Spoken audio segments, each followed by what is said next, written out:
Hello students, welcome to MOS classes. इस video में हम 8th क्लास हिस्ट्री एनसीईआरटी की जो नई बुक है उसके chapter number 7 women caste and reform के क्वेश्चंस एंड आंसर्स को डिस्कस करेंगे। क्वेश्चन नंबर 1 में हमसे कहा गया है what social ideas did the following people support. अब यहाँ पर हमें कुछ पुराने उस समय के कुछ महान लोगों के बारे में बताया गया जो कि रिफॉर्मर्स थे।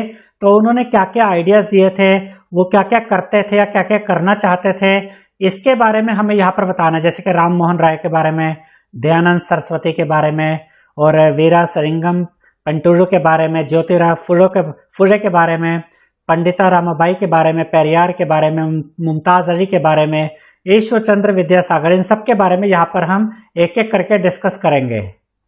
तो सबसे पहले हम देखते हैं राम मोहन राय, जिनको राजा राम मोहन राय भी कहा जाता है। Ram Mohan Roy was the founder of ब्रह्मो सभा, जिसको ब्रह्मो समाज भी कहा जाता है इन कैलकाटा। यानी कि राम मोहन राय ने ब्रह्मो सभा की स्थापना की, जिसको ब्रह्मो समाज भी कहा जाता है कैलकाटा में। He supported the ideas to spread the knowledge of western education in the country. यानी उन्होंने ये आइडिया दिया कि हमारे देश में वेस्टर्न एजुकेशन जो है उसकी नॉलेज को भी बढ़ावा देना चाहिए ताकि हमें पता चल सके कि वेस्टर्न एजुकेशन क्या है। And bring about greater freedom and equality for freedom for women. और वो ये भी चाहते थे कि जो महिलाएं होती हैं, जो विमेन हैं, उनको और ज़्यादा आज़ादी मिलनी चाहिए और ज़्यादा समानता मिलनी चाहिए। As a result of his efforts, और उनके इन प्रयासों की वजह से the practice of sati was banned in 1829। और उनके प्रयासों की वजह से 1829 में जो सती प्रथा थी उसे समाप्त किया गया। सती प्रथा वो प्रथा थी जिसमें कि अगर किसी हस्बैंड की डेथ हो जाती थी तो उसकी वाइफ को भी, जब हस्बैंड को जलाया जाता था चिता पे, तो वाइफ को भी चिता पर उनके साथ ही जला दिया जाता था, जिसे सती प्रथा कहते थे। तो इसको बंद करने में, इसको हटाने में राजा राम मोहन राय का बहुत बड़ा हाथ था। इसके बाद अब हम देखेंगे दयानंद सरस्वती के बारे में। दयानंद सरस्वती फाउंडेड द आर्य समाज इन 1875। इन्होंने 1875 में आर्य समाज की स्थापना की। एंड सपोर्टेड विडो रीमैरिज, और इन्होंने विधवाओं के पुनर्विवाह के को भी सपोर्ट किया कि अगर किसी महिला का पति मर जाता है तो उस महिला को अधिकार है कि वो दोबारा शादी कर सकती है। इसका उन्होंने सपोर्ट किया। उसके बाद वीरा सरिंगम पेंटुलू के बारे में पढ़ेंगे। Veeresalingam Pantulu formed an association and supported widow remarriage. इन्होंने भी एक एसोसिएशन बनाई और इन्होंने भी विडो रीमैरिज को सपोर्ट किया। इसके बाद हम पढ़ेंगे ज्योतिराव फुले के बारे में। Jyotirao Phule supported education for girls. इन्होंने लड़कियों के लिए, महिलाओं के लिए एजुकेशन को सपोर्ट किया। He established schools for girls in Maharashtra. इन्होंने महाराष्ट्र में लड़कियों के लिए स्कूल बनाए। He opposed all forms of inequality including caste system. उन्होंने किसी भी प्रकार की असमानता का विरोध किया और जिसमें कि कास्ट सिस्टम भी आता है, यानी कि कास्ट सिस्टम का, जाति प्रथा का भी विरोध करते थे। अब हम पढ़ेंगे पंडिता रामाबाई के बारे में। Pandita Ramabai supported the equality of women with man. ये सपोर्ट करती थी कि जो विमेन को भी वही अधिकार होने चाहिए जो कि मैन को होते हैं। ये इस बात के पक्ष में थी। She opposed the miserable lifes of upper caste Hindu women. और वो इस चीज़ का भी विरोध करती थी, जो अपर कास्ट जो हिंदू विमेन है उनकी दशा भी कोई बहुत अच्छी नहीं थी, तो उसके लिए भी वो विरोध करती थी कि इसमें सुधार होना चाहिए। She also founded a widows home at Poona. उन्होंने पूना में एक विडोज होम, विधवाओं के लिए भी घर बनाया। इसके बाद हम पढ़ेंगे पेरियार के बारे में। Periyar advocated for social equality. ये समाज में समानता की बात करते थे। He founded the self respect movement and challenged Brahmanical claims to power. और ये he founded the self respect movement. इन्होंने सेल्फ रिस्पेक्ट मूवमेंट चलाई। और ये जो ब्राह्मणिकल क्लेम्स टू पावर है, यानी कि जो कहा जाता था कि जो ब्राह्मण होते हैं इनके ये ज़्यादा, इनका ऊंचा स्थान होता है, उच्च स्थान होता है, इसको भी इन्होंने चैलेंज किया। इसके बाद मुमताज़ अली के बारे में पढ़ेंगे। Mumtaz Ali supported women's education. इन्होंने महिलाओं के एजुकेशन को सपोर्ट किया। फिर आता है ईश्वर चंद्र विद्यासागर के बारे में। Ishwar Chandra Vidyasagar supported widow remarriage. इन्होंने विधवाओं के पुनर्विवाह को सपोर्ट किया, एजुकेशन फॉर गर्ल्स को सपोर्ट किया and setup schools for girls, और लड़कियों के लिए स्कूल भी बनाए। इसके बाद क्वेश्चन नंबर 2 है स्टेट वेदर ट्रू और फॉल्स। तो यहाँ पर हमें कुछ स्टेटमेंट्स दी गई है, हमें यह बताना है कौन सी स्टेटमेंट ट्रू है, कौन सी फॉल्स है। ए पार्ट में क्या दिया गया है? When the British captured Bengal they framed many new laws to regulate the rules regarding marriage, adoption, inheritance of property etcetera. तो इसका ये मतलब है कि जब ब्रिटिश ने बंगाल को कैप्चर कर लिया, बंगाल पर कब्जा कर लिया, तो उन्होंने कुछ नए रूल, कुछ नए नियम कानून बनाए, मैरिज से रिलेटेड, एडॉप्शन से रिलेटेड, इनहेरिटेंस ऑफ प्रॉपर्टी यानी कि जो पिता की प्रॉपर्टी बच्चों तक आती है, इन सब के बारे में क्या उन्होंने कुछ रूल्स बनाए। तो ये बिल्कुल सही स्टेटमेंट है, उन्होंने ऐसे रूल्स, ऐसे लॉ बनाए थे। तो इसके आंसर में हम लिखेंगे ट्रू।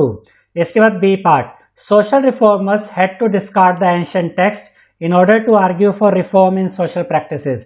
यानी कि जो समाज सुधारक थे, जैसे कि राजा राम मोहन रॉय, और इसके अलावा जो ऊपर हमने और भी पढ़े हैं, ये जो सोशल रिफॉर्मर्स थे, इन्होंने जो सोशल प्रैक्टिसेस को जो चेंज करने की कोशिश की, जो हमारे यहाँ पर जो गलत रीति रिवाज चलते आ रहे थे, जैसे कि सती प्रथा वगैरह या और भी चीज़ें थी, उनके लिए जब उन्होंने रिफॉर्म करने की कोशिश की, तो क्या उन्होंने जो एंशिएंट टेक्स्ट थे, जो पुराने यहाँ के धर्म ग्रंथ थे, क्या उनको बिल्कुल साइड कर दिया कि नहीं इनकी तो ज़रूरत नहीं है, इनके बिना ही हो जाएगा? नहीं, बल्कि उन्होंने तो एंशिएंट टेक्स्ट का यूज़ किया था हमारे समाज में सुधार करने के लिए। तो इसके आंसर में हम लिखेंगे फॉल्स, क्योंकि ये स्टेटमेंट गलत है। ये स्टेटमेंट तो ये कह रही है कि सोशल प्रैक्टिसेस के रिफॉर्म के लिए एंशिएंट टेक्स्ट को उन्होंने साइड कर दिया था, ऐसा नहीं, उन्होंने एंशिएंट टेक्स्ट को यूज़ किया था। तो ये स्टेटमेंट गलत है, इसलिए यहाँ पर हमने लिखा है फॉल्स। इसके बाद सी पार्ट है, reformers got full support from all sections of the people of the country. यानी ये जो समाज सुधारक थे, ये जो रिफॉर्मर्स थे, क्या इनको हर समाज के हर तबके से सपोर्ट मिला था? देखिए फिर से पढ़ते हैं, reformers got full support from all section of the people of the country. यानी कि देश के जितने भी सेक्शंस थे, उन सभी लोगों ने क्या इन रिफॉर्मर्स को सपोर्ट किया था, इनका साथ दिया था? तो ये स्टेटमेंट गलत है। बहुत से ऐसे ऑर्थोडॉक्स इंडियंस या हिंदूज या मुस्लिम भी थे जिन्होंने कि इनका विरोध किया था कि ये जो रीति रिवाज चलते आ रहे हैं सैकड़ों हजारों साल से, इनको ऐसे ही चलने दो, इनको चेंज मत करो। तो बहुत से लोगों ने इनका विरोध भी किया था, सबने सपोर्ट नहीं किया था। तो ये स्टेटमेंट गलत है। तो यहाँ इसके आंसर में हम लिखेंगे फॉल्स।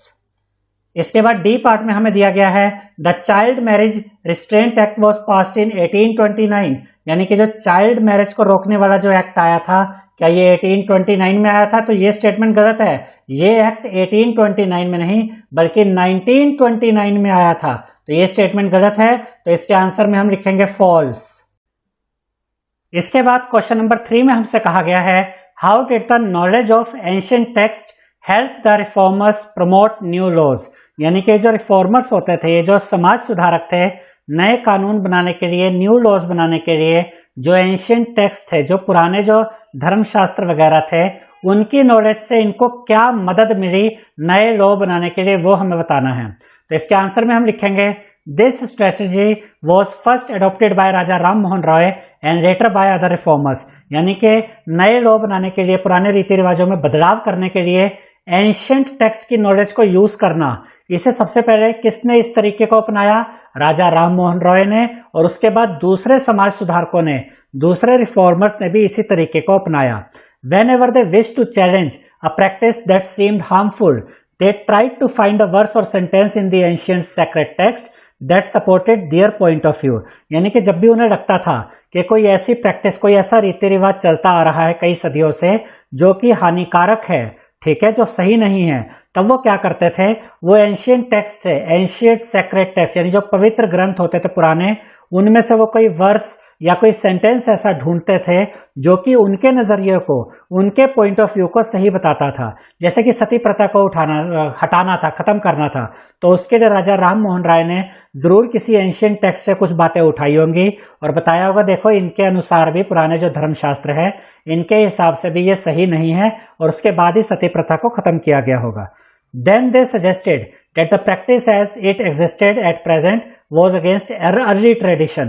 और फिर वो एंशिएंट टेक्स्ट के द्वारा ये भी समझाते थे कि आज के समय पे जो ये रीति रिवाज चल रहे हैं, ये जो पुराने रीति रिवाज है, जो पुरानी जो शिक्षाएं हैं, उनके हिसाब से भी ये सही नहीं है, तो अब इनको बदल देना चाहिए या ख़त्म कर देना चाहिए।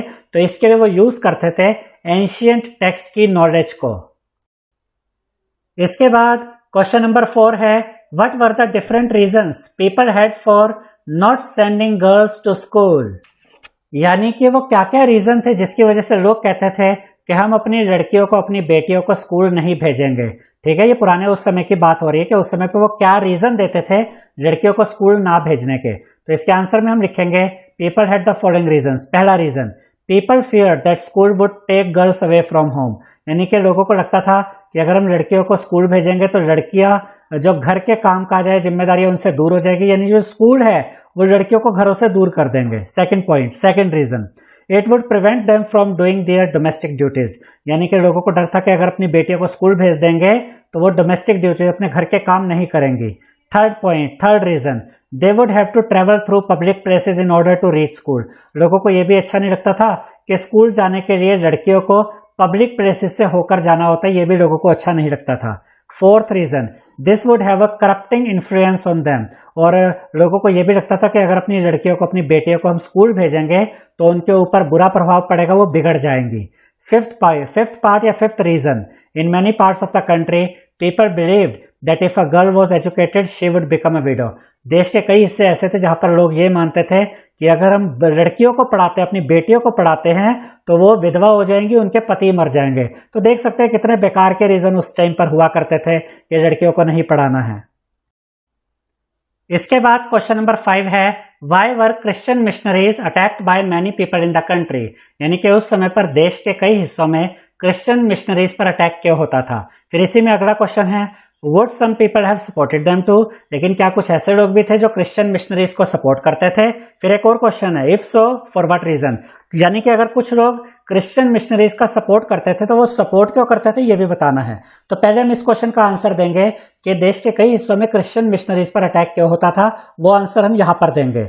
The Christian missionaries were attacked by many people in the country because they feared that the missionaries would change the religion of tribal groups and lower caste children, यानी कि क्रिश्चियन मिशनरीज पर इसलिए अटैक किया जाता था क्योंकि लोगों को ये डर था कि जो क्रिश्चियन मिशनरीज है ये ट्राइबल ग्रुप्स के रिलीजन को चेंज कर देंगे और लोअर कास्ट के जो चिल्ड्रन होते हैं उनके रिलीजन को भी ये बदल देंगे। तो इस डर से वो क्रिश्चियन मिशनरीज पर अटैक करते थे। अब अगला क्वेश्चन है, क्या कुछ लोग इनको सपोर्ट करते थे? तो इसके आंसर में हमने लिखा yes, some people supported them too, कुछ लोग इनका सपोर्ट भी करते थे। फिर हम ये आंसर देने वाले हैं कि सपोर्ट देने का रीजन क्या होता था, वो यहां पर आंसर देंगे। This has the following reason, यानी सपोर्ट देने के क्या क्या रीजन थे वो यहां पर अब हम लिखेंगे। पहला reason, the missionaries were setting up schools for tribal groups and lower caste children, यानी कि जो मिशनरीज होते थे वो ट्राइबल ग्रुप्स के लिए और लोअर कास्ट बच्चों के लिए स्कूल खोल रहे थे, इसलिए कुछ लोगों ने उनका सपोर्ट किया। और कई लोग इस बात से डरते भी थे तो ये जो स्कूल खोल रहे हैं ना मिशनरीज, इसकी वजह से ट्राइबल ग्रुप्स के रिलीजन चेंज हो जाएंगे या जो लोअर कास्ट के बच्चे वहां जा रहे हैं उनके भी धर्म बदल देंगे। जबकि कुछ लोग इसलिए सपोर्ट कर रहे थे कि हाँ भाई स्कूल तो खोल रहे हैं ना ट्राइबल ग्रुप्स और लोअर कास्ट चिल्ड्रन के लिए, तो वो सपोर्ट करते थे उनका। अगला रीजन क्या क्या लोग सपोर्ट क्यों करते थे कुछ लोग मिशनरीज का, these children were thus equipped with some resources to make their way into a changing world, यानी कि लोगों को लगता था कि अगर ये क्रिश्चियन मिशनरीज को स्कूल खोल रहे हैं और ये लोअर कास्ट बच्चे चिल्ड्रन अगर यहाँ जाकर पढ़ते हैं तो उनके पास एक विद्या आएगी, उनके हाथ में एक हथियार आ जाएगा, एक टूल आ जाएगा जिससे कि वो इस बदलती हुई दुनिया में अपना भी रास्ता बना सकते हैं। तो ये दो रीजन हमने यहाँ पर लिखे हैं जिसकी वजह से लोग क्रिश्चियन मिशनरीज का सपोर्ट भी करते थे। इसके बाद क्वेश्चन नंबर 6 है, in the British period what new opportunities opened up for people who came from castes that were regarded as low, यानी कि जो ब्रिटिश पीरियड था उसमें ऐसे लोग जिनको कि लो कास्ट का माना जाता था उनको ब्रिटिश पीरियड में क्या अपॉर्चुनिटीज मिली, यानी उनके लिए क्या क्या नए रास्ते खुले, उनको क्या मौके मिले, ये हमें बताना है। तो इसके आंसर में हम लिखेंगे these opportunities were as follows. अब हम वो अपॉर्चुनिटीज देखते हैं। पहली opportunity, Christian missionaries begin setting up schools for tribal groups and lower caste children, यानी जो क्रिश्चियन मिशनरीज आए उन्होंने ट्राइबल ग्रुप्स के लिए और लोअर कास्ट चिल्ड्रन के लिए स्कूल बनाने शुरू किए।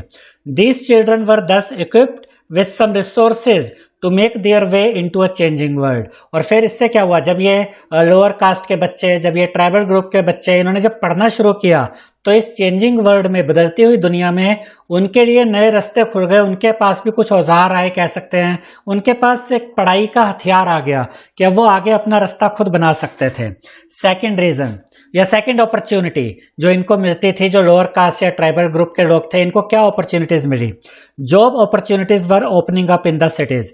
अब क्योंकि ये पढ़ लिख भी रहे थे, जो लोअर कास्ट के लोग थे, बच्चे थे, ये पढ़ लिख के आगे बढ़ने की कोशिश कर रहे थे, इनके लिए जॉब्स की अपॉर्चुनिटीज भी आ गई। There was work in the factories that were coming up and jobs in municipalities में, फैक्ट्रीज में ये लोग काम करना शुरू कर दिया इन्होंने।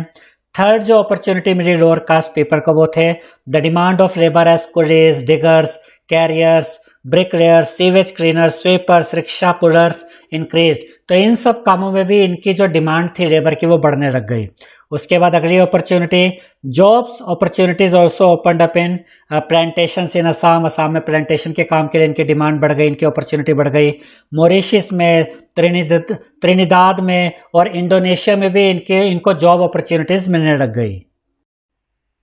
इसके बाद क्वेश्चन नंबर 7 है how did Jyotirao and other reformers justify their criticism of caste inequality in society. यानी कि ज्योतिराव और जो दूसरे रिफॉर्मर्स थे, जो दूसरे समाज सुधारक थे, इन्होंने ये जो जात पात की वजह से जो इनइक्वालिटी थी, असमानता थी, इसको इन्होंने जो क्रिटिसाइज किया, जो इन्होंने आलोचना करी कास्ट सिस्टम की, ऊंच नीच की, जात पात की, इन्होंने इस आलोचना का क्या आधार दिया, यानी इन्होंने कैसे कहा कि हम जो शिक्षा आप दे रहे हैं यही सही है और ये जात पात ऊंच नीच सब गलत है, इसको जस्टिफाई कैसे किया ये हमें बताना है। Jyotirao Phule attacked on Brahmans claim that they were superior to others since they were Aryans. यानी कि ज्योतिराव फुले ने सबसे पहले तो अटैक किया इस बात पे कि जो ब्राह्मण्स क्लेम करते हैं कि हम बेहतर है, हम सुपीरियर है दूसरों से क्योंकि हम आर्यंस है, तो इन्होंने कहा कि नहीं, ये बात सही नहीं है, कोई सुपीरियर नहीं होता, कोई कम नहीं होता, सब एक समान होते हैं। He argued that the Aryans were foreigners. Jyotirao Phule ने कहा कि जो आर्यंस थे ये तो बाहर से आए थे, who came from outside the sub continent, यानी वो सब कॉन्टिनेंट के बाहर से आए थे, and defeated and subjugated the true children of the country. और जब वो आर्यंस बाहर से आए उन्होंने यहाँ के असली लोगों को हरा दिया। ठीक है, तो ज्योतिराव फुले ये बता रहे थे कि जो ब्राह्मण्स थे, ये जो आर्यंस थे, ये बाहर से आए थे, इन्होंने यहाँ के असली लोगों को आके हरा दिया था। Aryan began looking at the defeated people as inferiors. और ये जो आर्यंस थे जब ये जीत गए तो जहाँ के जो ओरिजिनल लोग थे, जो हार गए थे, इनको इन्होंने इन्फीरियर यानी कि ये समझा कि ये तो बेकार के लोग हैं, हम बेटर हैं as a low caste people. और जहाँ के ओरिजिनल जो लोग थे वो जब हार गए तो आर्यंस ने उनके लिए क्या कहा, ये लो कास्ट पीपल हैं। फुले फर्दर सेड, ये किसने कहा था, ज्योतिराव फुले ने, that the upper caste had no right to their land and power. तो ज्योतिराव फुले ये कह रहे थे कि जो अपर कास्ट के लोग थे उनके पास कोई अधिकार नहीं था कि जिनको वो लोअर कास्ट का कहते थे कि वो उनके लैंड पर कब्जा करे या उनके ऊपर राज करने का, उनके ऊपर अधिकार बनाने का, उनके पास ऐसा राइट नहीं था। In reality the land belong to the indigenous people the so called low caste. और फिर ज्योतिराव फुले ने यह भी कहा कि जो यहाँ की जमीन है हमारे देश की वो इंडिजीनियस पीपल की है, वो यहाँ के लोगों की है, जिनको कि ये ब्राह्मण्स क्या कहते थे, लो कास्ट के लोग कहते थे। तो ज्योतिराव फुले ये कह रहे थे कि यहाँ के जो असली नागरिक है वो ये लो कास्ट पीपल ही है, जिनको कि पहले इन आर्यंस ने आकर हरा दिया और इनको लो कास्ट बना दिया। ये सारे विचार किनके थे, ज्योतिराव फुले के। इसके बाद क्वेश्चन नंबर 8 है why did Phule dedicated his book Gulamgiri to the American movement to free slaves. यानी कि गुलामगिरी ने एक ज्योतिराव फुले ने एक बुक लिखी थी जिसका नाम था गुलामगिरी। तो क्वेश्चन ये पूछा जा रहा है कि जो ये बुक थी, ज्योतिराव फुले ने इस बुक को American movement to free slave जो हुई थी, यानी अमेरिकन में जो गुलामी के खिलाफ जो लड़ाई हुई थी, उसको डेडिकेट क्यों किया था। देखिए, ये जो लगभग सन 1860 के आसपास की बात है, जब अमेरिका में उससे पहले लगभग 200-300 सालों से बहुत ज़बरदस्त ये कुप्रथा चली आ रही थी कि जो अफ्रीकन लोग थे इनको गुलाम बना लिया जाता था और इनसे बहुत ही बुरा बर्ताव किया जाता था। तो लगभग 1860 के आसपास एक अमेरिकन जो ये वहाँ पर सिविल वॉर छिड़ गई थी, यानी कि अमेरिका में इस बात पे बहुत लड़ाइयाँ हुई कि ये जो स्लेवरी सिस्टम है, गुलामी प्रथा, इसको ख़त्म किया जाए। तो जब ज्योतिराव फुले ने ये बुक लिखी गुलामगिरी, तो उन्होंने अपने इस बुक को इस American movement to free slaves को डेडिकेट किया। क्यों, अब हम देखते हैं। In 1873 Phule wrote a book name Gulamgiri meaning slavery. यानी 1873 में ज्योतिराव फुले ने किताब लिखी जिसका नाम था गुलामगिरी, जिसका मतलब होता है गुलामी। सम 10 years बिफोर दिस, यानी इस बुक के लिखने से 10 साल पहले, the American civil war had been fought which led to the end of slavery in America. इस बुक को लिखने से 10 साल पहले अमेरिका में एक सिविल वॉर हुई थी जिसमें कि वहाँ की जो ये स्लेवरी की जो प्रथा थी इसको खत्म कर दिया गया था अमेरिका में। That is why Fuller dedicated his book to all those Americans who had fought to free slaves. तब ज्योतिराव फुले ने कहा कि मैं अपनी इस बुक को उन सभी अमेरिकन्स को डेडिकेट करता हूं जिन्होंने अपने यहाँ पर गुलामों को आज़ाद करने के लिए, गुलामी प्रथा को ख़त्म करने के लिए लड़ाइयाँ लड़ी थी, उनको डेडिकेट कर दिया था. Fuller established a connection in his book Gulamgiri between the condition of the lower caste in India and the black slaves in America. तो इसका ये मतलब है कि ज्योतिराव फुले ने जब ये अपनी बुक लिखी गुलामगिरी, तो उन्होंने क्या कहा कि इसमें जो लोअर कास्ट की जो कंडीशन थी इंडिया में, जो उसको उन्होंने कनेक्ट किया अमेरिका के जो ब्लैक स्लेव्स की जो कंडीशन थी उसके साथ. यानी कि ज्योतिराव फुले का ये मानना था कि जो कंडीशन अमेरिका में उन गुलामों की थी, अफ्रीकन गुलामों की थी, वही कंडीशन भारत में लोअर कास्ट के लोगों की थी. इस तरीके से उन्होंने इन दोनों के बीच में कनेक्शन बताया अपनी इस बुक के द्वारा. इसके बाद क्वेश्चन नंबर 9 है, what did Ambedkar want to achieve through the temple entry movement. यानी कि टेम्पल एंट्री मूवमेंट के द्वारा अंबेडकर क्या हासिल करना चाहते थे. तो सबसे पहले तो आपको ये याद रखना है कि भारत में एक ऐसा भी समय था जबकि जो लोअर कास्ट पीपल थे उनको सभी मंदिरों में जाने की इजाजत नहीं होती थी.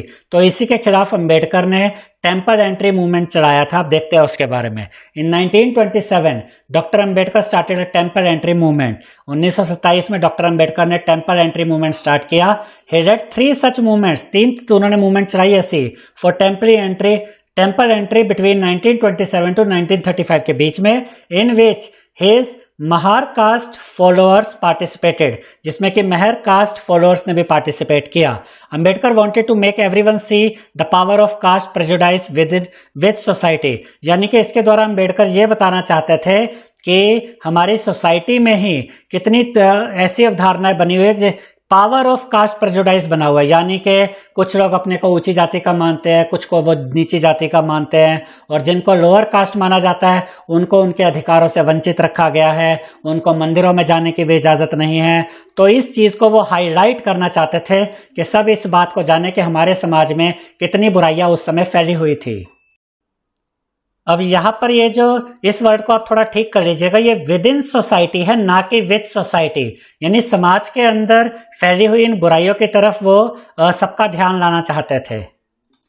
इसके बाद क्वेश्चन नंबर 10 है, why were Jyotirao Phule and Ramaswamy Naicker critical of the national movement. Jyotirao Phule और रामास्वामी नायकर नेशनल मूवमेंट के आलोचक क्यों थे, या आलोचना क्यों करते थे इसकी. Did their criticism help the national struggle in any way. क्या इनके क्रिटिसिज्म ने, क्या इनकी आलोचना ने नेशनल स्ट्रगल को किसी तरह से मदद पहुंचाई. यानी कि इनकी आलोचना से क्या नेशनल स्ट्रगल में कोई मदद मिली, ये हमें बताना है. तो पहले तो हम इस क्वेश्चन का आंसर देंगे कि ज्योतिराव फुले और रामास्वामी नायकर क्रिटिकल क्यों थे नेशनल मूवमेंट के, नेशनल मूवमेंट की आलोचना क्यों करते थे. तो इसका आंसर यहां पर लिखेंगे. They were critical of the national movement run by upper caste leaders. यानी कि वो इस बात के आलोचक थे कि जो नेशनल मूवमेंट है, जो भी उस समय आज़ादी की लड़ाई लड़ रही थी, वो कहते थे कि तो अपर कास्ट के लीडर्स लड़ रहे हैं, because they held that this would serve the purpose of upper caste. और वो ये भी कहते थे कि अपर कास्ट के लोग ये लड़ाई इसलिए लड़ रहे हैं क्योंकि इसमें उनके अपने हित छुपे हुए थे. अपर कास्ट के लोग सिर्फ अपने बारे में सोच रहे थे.